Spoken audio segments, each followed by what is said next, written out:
Yo, what's going on, Dragon Ballers? Welcome back to another video. My name is Joey, and this is my video about how Dragon Ball Super is a dead game. You might be wondering, why is Dragon Ball Super a dead game? Well, as the title of the video kind of indicates, this card right here is ruining the game. Son Goku, the Awakened Power. I know a lot of you guys might not know what this card is. It hasn't been played like ever in the game's existence.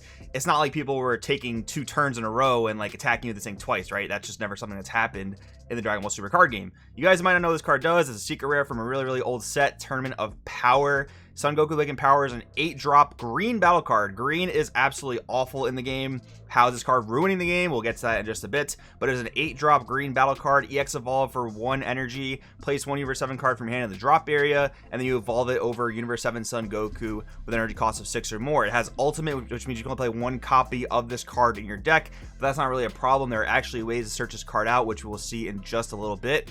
It's got the Victory Strike text, which says when you deal life damage by attacking with this card, you win the game. Now, this has never won a game of Dragon Ball Super ever in the history of the game. It hasn't won yet, but coming out in set 13, this is going to ruin the game, and I will explain why in just a bit. Once again, permanent, this card's attacks and skills cannot be negated. That's absolutely broken. Negates, which are some of the most broken cards in the game, don't work on Son Goku, the Awakened Power. You literally just like can't stop this thing, and there are actually more reasons why you can't stop this card. And again, I will explain all that in today's video. So there are actually a few reasons why this card's ruining the game. Firstly, the art is just atrocious. That's reason number 1. The art is absolutely terrible. This card is literally just a stain on Dragon Ball Super. That's reason number 1. Reason number 2, this card's price tag. Tell me this, like, for a card you've literally never heard of, how does this card warrant this price tag? I don't get it. For a lightly played copy of Son Goku, the Awakened Power, which again, super old card, no one cares about it. I'm literally using one as a coaster as we speak right now. Got my little strawberry kiwi Gatorade with a Goku, the Awakened Power underneath it as a coaster. A lightly played copy, which my lightly played coaster could probably go for this, is about $3,200. Near mint versions of this card going anywhere from like $4,000 to $5,000. If you get a graded version of this card, like a 9.5 or even a 10, you're looking at tens of thousands of dollars for Son Goku, the Awakened Power. It literally like makes no sense, and this card being so expensive is causing other cards to also inflate in price. We're seeing a lot of older SPRs, a lot of older SRs, even cards like newer sets like Evolution Booster, which is somewhat of a short printed set. We're seeing a whole lot of inflation, and it all has to do with this card. This is reason number 2 why Son Goku, the Awakened Power is literally ruining the game, because it's causing the entire price of the game to go up. Literally, like, you have to take a mortgage out on your house if you're even a homeowner to play a deck in Dragon Ball Super right now. And that's going to get even worse when set 13 comes out, because again, Son Goku, the Awakened Power, this card you've never heard of, gets absolutely broken. Like, imagine taking an extra turn with this card in your deck and attacking your opponent with it twice. What's happening in set 13 is going to be even more broken than attacking with this thing twice, right? It's absolutely ridiculous. Let's get into that. So coming in set 13, there is a combo where you can drop Goku the Awakened Power on turn 2. So you can attack for that Victory Strike, deal the 1 damage, and you know your opponent's probably at 8 life because no leader in the game self-awakens. Everyone's just at 8 life unless your opponent attacks you, you know, the back and forth way that Dragon Ball Super is supposed to be played. So with Cell Perfection Surpassed, you actually bypass that entire way to play the game. One of the most broken leaders to ever be printed. You don't actually have to attack your opponent to look for cards in your deck. It's actually insane. This leader hasn't really been played too much. It's actually won a few online events here or there, which has been pretty cool. But actually, those have been aggressive versions of this deck that play like the Frieza Xeno chain, right? So you attack and you're playing green, so you pop battle cards. You play this free Frieza 15k critical, then you play your Parasitic Ball, go into the Frieza Xeno engine, that kind of stuff. So you actually play this with an aggressive engine, but now in set 13, you actually use the leader to not ever attack your opponent. Look at top 5, you're searching for Son Goku the Awakened Power, and you're searching for some of your other combo cards. I did actually do a video titled Strategy Series, the Turn 2 Victory Strike Combo Explained, and it is on the channel. If you want to see how this combo actually works in full detail, it does work with a few different leaders. It works with the actual lineage leader coming out in set 13, it works with Shenron leader, and it also works with Cell. but I think Cell is probably the best way to play it, once again, for the reason you don't have to actually attack your opponent to find cards. And the other reason is you actually get the full mileage out of Son Goku Hope of Universe 7. Another really old card that's actually from the same set as Goku the Awakened Power. This old SR is an EX Evolve for 1, just like Victory Strike. Then he has triple attack and critical, and when he attacks, if your leader is green, you choose one card from opponent's hand or drop area, or battle area, sorry, and place it in their drop area. So by doing that, you actually get to attack with this thing, and keep in mind it has critical, so even if you attack your opponent's leader, which once again, they'll always be at 8 life when you use this, there's no leader in the game that awakens by turn 2, that just doesn't happen.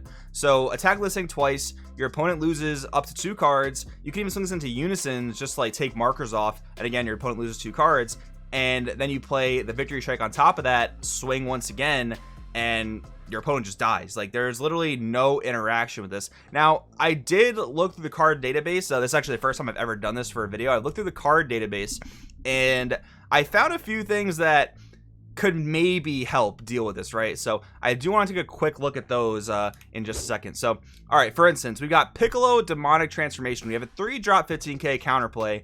If your leader is mono yellow, play this card. Then the card being played has an energy cost of 4 or less. It's played with its skills negated for the turn. Permanent. During your opponent's turn, reduce energy cost of this card in your hand by 1. So if you're playing yellow, why is this good against the Victory Strike chain? Because they do need to play a unison, which is a 1-cost unison that they'll maybe play for 2, maybe 3 energy if it goes turn 3. So they play that unison, and you respond to Piccolo Demonic Transformation, and this actually does negate the skills of unisons if they're played for 4 or less energy. So that actually is pretty decent. Then we have a card like Giant Ball. When the card's played, put it to rest mode, draw a card. So you could use that against Hope of U7. You could use it against Victory Strike. That's not bad there. And then we have Max Power Kamehameha. So a few things with Max Power. Let's just say you Giant Ball the Victory Strike or the Hope of U7. You can then use Max Power on your turn to remove it. That's a pretty good option there. Likewise, sometimes they'll actually play a 5-drop Goku's Lineage on turn 1 and kind of just leave it there. Sometimes it has barrier, sometimes it won't. I think all these players are probably just going to move towards the barrier Goku, even though it is a 10k combo. I think they'll just go towards that just for the safetiness of it. But if they play the 5-drop that doesn't have barrier, you could play Max Power on turn 1 and kind of kill the combo right there. Now, out of all 3 of these cards, only one of them sees just a little bit of play in this deck, Mecha Frieza. If you guys have heard of it, you know, you might. It's really a fringe rogue deck at this point. So Giant Ball sees like a very minute amount of play. Max Power Kamehameha and Piccolo Demonic Transformation realistically see no play, and that's a point that I'll get to in just a second, but I did want to point out some more cards that help deal with Victory Strike. So we got Kakunsa Beastly Maiden. So this is a counter attack, but even though it's a counter attack and Victory Strike can't be negated, you actually can use this and you can pop the Victory Strike or the Hope of U7, which is nice. Mofuba is kind of in the same vein where you can counter with it, and yes, you can't negate the attack, but this actually covers this card itself goes over Victory Strike, so Victory Strike's no longer technically on the board, so it does stop the attack altogether, even though it can't be negated. Kind of a weird ruling there. And then for red, you got a card like Flight of the Grand Eagle. Doesn't actually negate attacks, it just gives your leader or a battle card plus 100,000 power. And to be honest, the Cell deck plays a lot of 10k combos. They do have a lot of clunk in their deck, so it's not very likely they can over combo this, especially because like you'll use Flight of the Grand Eagle. They'll get their combo step, maybe combo up to, I don't know, let's just say they're lucky, they get to 120k themselves, but then you can combo and you're already at 115k, so you're probably going to survive there. But here's the problem with cards like this, right? The problem with cards like this is that metas don't change. Metas don't adapt. So when set 13 comes out and turn 2 Victory Strike is literally killing everybody, these cards are just not going to see play. That deck's going to become good, and these cards are not going to find their place in the meta. You know, green decks aren't going to start playing Kakunsa. Red decks aren't going to start playing Flight of the Grand Eagle. Yellow decks are not going to start teching Max Power Kamehameha to remove the Victory Strike after they Giant Ball. That's just not how card games work. Metas don't evolve, metas don't change, metas don't adapt. So turn 2 Victory Strike is going to literally come out, and it's going to ruin the game. So anyway, guys, if you want to help save Dragon Ball Super, this is what you can do. Take your copies of Victory Strike, literally crumple them up like this. My friend literally received a Victory Strike in the mail after purchasing it, and this is how he received it. He didn't know he was going to receive it in this condition, but he did, and honestly, I commend the player that sent this card to my friend. Like, even though he paid a good amount of money for it to get a really bad condition card, doing this to your Victory Strikes, crumpling them up, making them absolutely unplayable and undesirable, that's the only way we can really save the game. But honestly, I think at this point, the game is just dead. There's no way to really revive it. It's really unfortunate, and it makes me really sad because I love doing this job. I love talking to you guys every single day here on the channel. but I just don't think I can do it anymore. So honestly, I'm getting really upset. So I think I'm just gonna call it for today. I hope you guys enjoyed the video. I'll see you guys next time.